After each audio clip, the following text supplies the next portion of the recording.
That was so good. I can't even. I don't understand. How did they put that much personality into one pilot?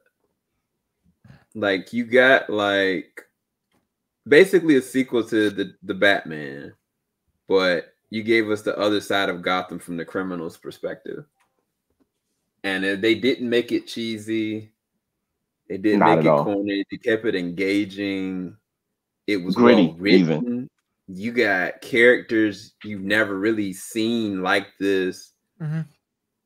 I mean, if you're a Gotham fan, you're just salivating. But then if you're a comic book fan, you're just like, I can't wait to see where this is going to go. This was such a good pilot, dude. Mm-hmm. It's a 10 out of 10 pilot for me. Same.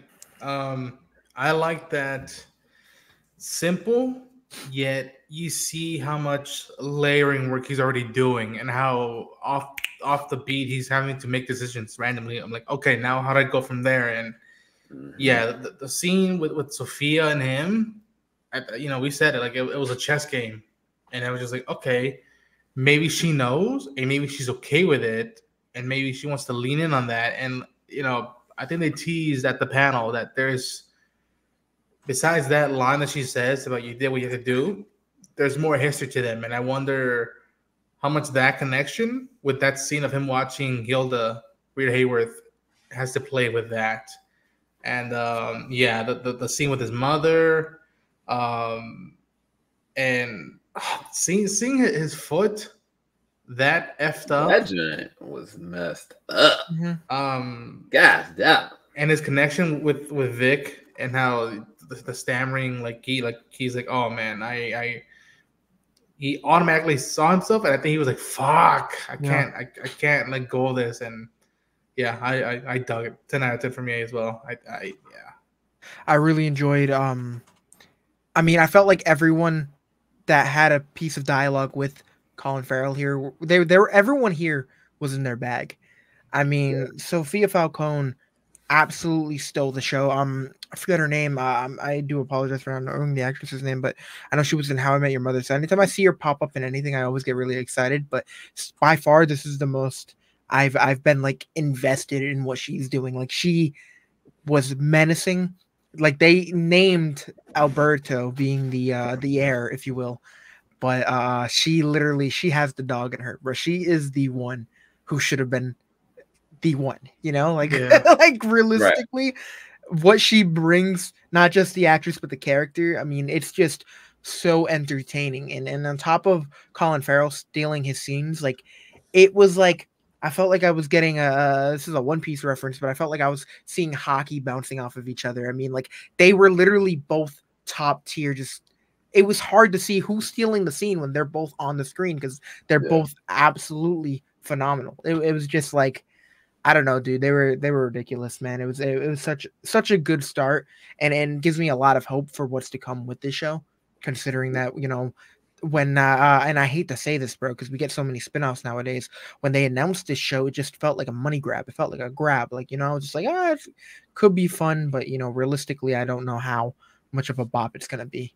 And being able to watch it now, I'm just like, wow, like let's hope that they can continue this level of intensity for the next 7 episodes.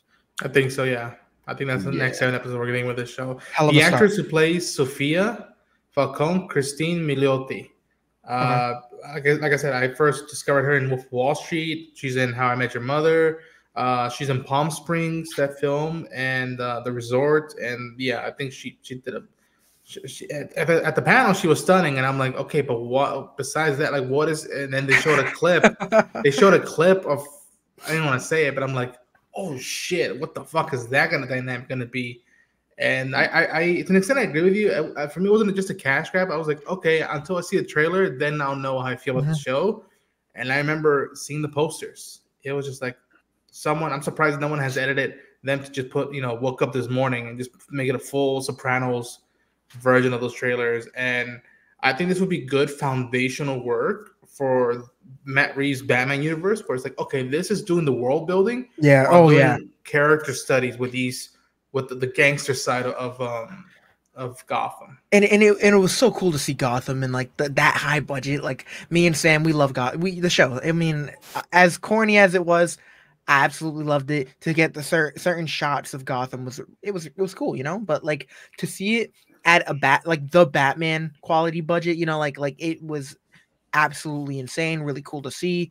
But on top of that, one of my favorite things, like you mentioned, The Sopranos, was the vibe this is giving off. Like we are seeing Penguin's rise to power.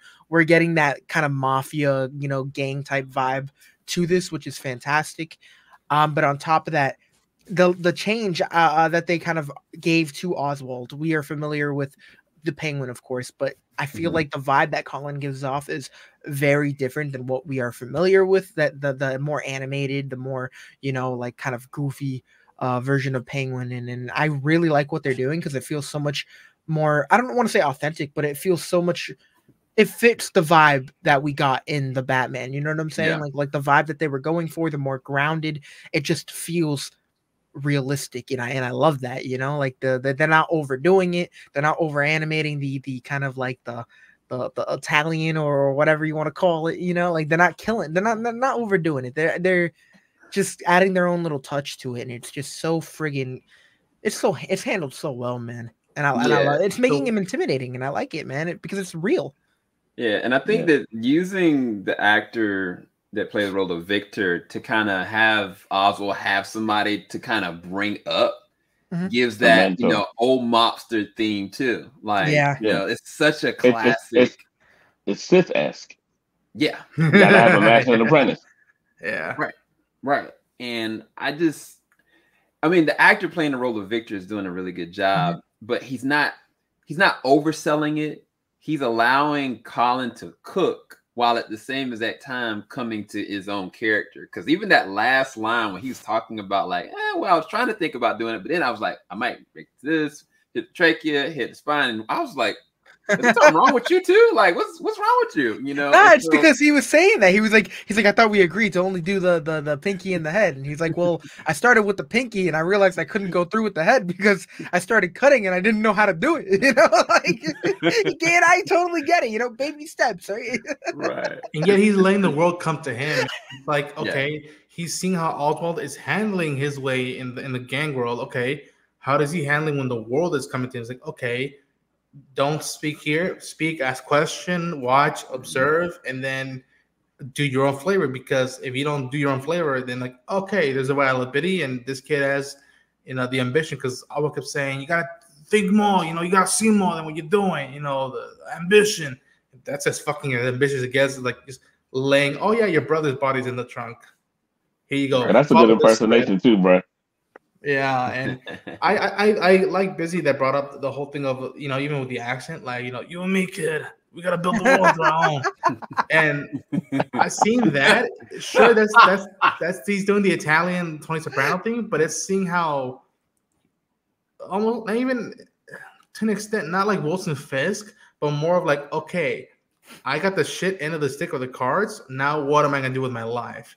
And it's almost that whole theme of Batman with like someone had a bad day. It's like, okay, what did Oswald decide to go to do with his life?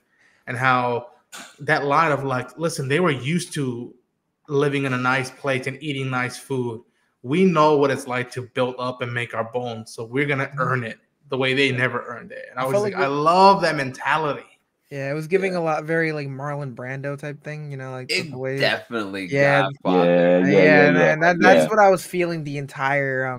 I feel like a majority, especially the beginning, when like I feel like we started off and there wasn't much dialogue at first until kind of Alberto kind of popped up on the screen, and just the way he was talking. Like, I mean, I am so looking forward to seeing him because, you know, he's always been a snake. He's weaseled his way into getting what he wants, so it's really interesting to see like just the birth of the Penguin, you know, because we started with the Batman and it's like that's the beginning of Bruce, you know, becoming Batman. And it's like to be able to see these villains kind of make their way up and to kind of get those skills as kind of Batman gets his skills, you know, it's kind of interesting, you know. And I just know as we progress this franchise, you know, with the Batman 2 or whatever, it's just going to be really interesting to see these characters just be built up. And if this show, The Penguin, kind of continues, we're going to be getting the opportunity to be introduced to a lot more characters, whether it's you know, Clayface or freaking Victor Freeze or whatever they do. It's just going to be really interesting to see how they kind of incorporate some of these characters into this world. And I know they're going for a more grounded vibe. So, you know, they have an opportunity, considering that we got like 8 episodes per season. If we get more than one season, they have a lot to work with. And it's something I'm really, really looking forward to, you know, because, you know, and it doesn't take away from what they're doing with the Batman. I feel like it just amplifies that if they can continue this quality of what we saw in the pilot. And I hate to glaze so early on, but if they can do what they're doing here in this, like for the rest of the season, I think we're in good hands for sure. Yeah, I think the moment that I realized this show was something different was when Oswald went to his home. And I was kind of like, you know what? I can believe Oswald had this car. You know, he probably saved up for it, got some good rims on it, and that was his car. He was taking it back home. And when he got to his mom, and we was like, oh, okay, she's got early stages of dementia. She's going to be this sweet old lady. And when she started talking to him, and he told her, no, she was like, no, tell me what you did. And then she looked at him and was like, no, you did what you were supposed to do. And that was when I realized, okay, this show's different. Because like foundationally, he's got that dog in him. And he's basically been kind of like playing the game, but he ain't really let loose yet. And if the way that she's talking is who he really is, I was like, this they're not ready. And I love that. It felt so authentic too, because like realistically, the only person you're gonna let talk to you in that manner is your mom. Like no one. Like I saw my mom doing like just talking when she was like going like that. She's like, "What are you, a little pussy boy? What are you?" You know, I'm like, yo. Well, like, oh shit, where we going? Sam's over here like, "Oh, yo, better take it easy." I'm like, bro, like he's not doing shit. Realistically, he's not doing it. You see what he does to take care of this woman. This woman could say anything to him, and she's the only person to be able to say this and get away with it. And it's just it just makes things even funnier, because we open up the show with Alberto literally just laughing at him, and he just clips him on the spot. Like consequences, no, that doesn't matter. You know, it just, don't laugh at me. It's as simple as that. But there's only one person that can, and I love that. It made me laugh so much, man, considering that it felt real. It's real, you know? Yeah. So look, let me like, there's a couple of little tiny little detail points that I caught in this joint. First off, I love how they showed and shot daytime. It looked, every bit of daytime looked dreary and crazy and almost sepia tone. That was overcast. Yeah, exactly. That's exactly when we went out of our Gotham. So that was perfect. First off, secondly, I love how they write the female roles, both Sophia and the mom. Absolutely. Like, when we started to get into their psyches, you found out that both of them are not to be trifled with. So that was on point. Like you said, 3-dimensional chess, when they decided to go out and eat, and you just start to realize, old girl was crazy but not stupid, which is awesome. Absolutely awesome, because it's like, it's almost Harley but more calculating, which is crazy because Harley is kind of calculating in a weird way. But yeah, anyway, boom, that. Also, her theme music, because you know I'm into music, was always dissonant. It was always 2 notes too damn close together, which shows crazy. That's what you're trying to invoke all day long. And that was her thing. So that's gonna be awesome. What was the other thing? Yeah, they hit us with the fro fake. The big fro fake. I love when video games do this to you. You bust into a room and there's a boss, and then the boss gets stomped out by a bigger boss. That was Al and her sister all day long. Even as crazy and as under the influence as Al was for his few scenes, he was on it. He could tell that was what motivated old boy and all that kind of stuff. Like, you could tell they grew up in the same household. They just went different ways about it. He was smart and just other things. But for sure. I got that vibe too. I mean, especially in the beginning when we get that whole news kind of broadcast. It really it was so cool to see how connected we were to the Batman. Like we started off so strong. Like the shot of Penguin looking out of the lounge was literally from the Batman movie. And then we get the shot, of course, of the stadium, which of course directly from the movie. Same thing with the mayor talking.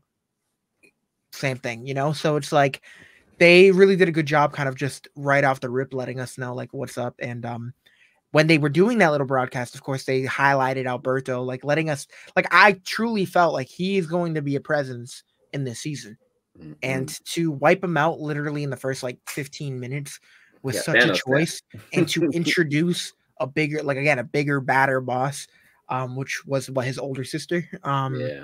It such an interesting choice, but it worked, and she handled everything it was done so well. I mean, it was good. It was good. Yeah. Go ahead. Go ahead. I have one theory about Alberto's plan that he had and the new drug, so to speak. I kind of feel like it's either one, the Scarecrow or someone else that's trying to invoke like a new drug. Because I was kind of like, what kind of, it wouldn't be the Joker because he's in Arkham. And I can't imagine anybody else doing it outside of somebody like Hugo Strange or the Joker. And it would be interesting is if he made a deal with somebody like that. And that's the new drug to take stuff out of the way, but pave a new.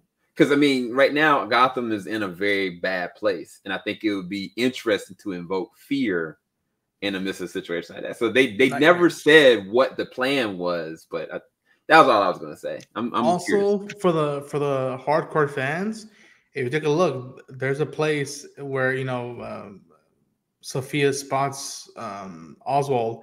It's called Burgess Jewelry. Now, for those hardcore fans, Burgess Meredith was the guy who played the Penguin in the Batman 66 Adam West show. And so I feel like that was a little homage to Burgess's Penguin there with that title. And I thought it was just like, oh, shoot, it's cool that they put that name in. Yeah, man, I had a blast with this episode. Total blast. What do y'all rate it? 8F or 1 out of 10? A with a bullet. For 1 out of 10. I'm giving it an A. I mean, I know that there's going to be people complaining about the dialogue and all that crap and saying that it's a little slow, but I think for a dialogue heavy show, I think it was handled brilliantly. Cooking, bro. I absolutely loved every exchange that we saw. I'm still, you know, warming up to Victor's character. You know, I thought it was I really loved the dynamic between the two, but I think that ending really kind of sold me on him. Like, you know, him kind of coming around and being, you know, the whole trachea conversation. So I'm really looking forward to seeing more of this. And, you know, if they do manage to have some really cool action sequences, I think it's just a little cherry on top. But if they manage to keep the dialogue, the score, the shot, like every little thing, you know, cinematography, everything that we got in the first episode, if we continue that, I think we're looking at something special. Yeah. What about you, Ant? What's your rating? Man, that's a straight 10 out of 10. That's an A. When it comes to pilots and things that establish the story in the universe and the place, I give it a little bit more leeway to like set the story. Like, honestly, do what you got to do, because once we get out of this, we're taking off. Yeah. And honestly, they kind of beat my expectation as far as how slow I would expect you to build things up. So yeah, no, the pacing was good. The setting was perfect, because setting means a lot to the story to me. Like, you can't tell a good story without a good setting. They're already like, there's no way you can watch that drink and not get hooked. Period. It's one of the best pilots I've seen in a long time. Yeah. Yeah, I honestly didn't think we would actually do a full review. I was actually doing like a small content. We didn't have a whole review now. Ronan, where can everybody find your content? You can find me at Ronan Unchained on YouTube, Twitter, Threads, TikTok, and you best believe when. We worked on that. He's on TikTok now. Let's go. Yes, sir. Tickety tock. Until who knows when that will last. But You best believe that you're gonna see me covering the show when it comes out, and when it comes out, you should have already seen our Cape Crusaders coverage, which was a blast. Yeah, we were doing the daggone thing on that. Yeah. Thank you, Ronan. And where can everybody find your content? Under the name Anthony Njoku, it's my actual government name. I've been releasing music, so it's on Apple Music, Spotify, Pandora, iHeartRadio, basically wherever you streams, and you can buy it. YouTube, everywhere. So go check it out.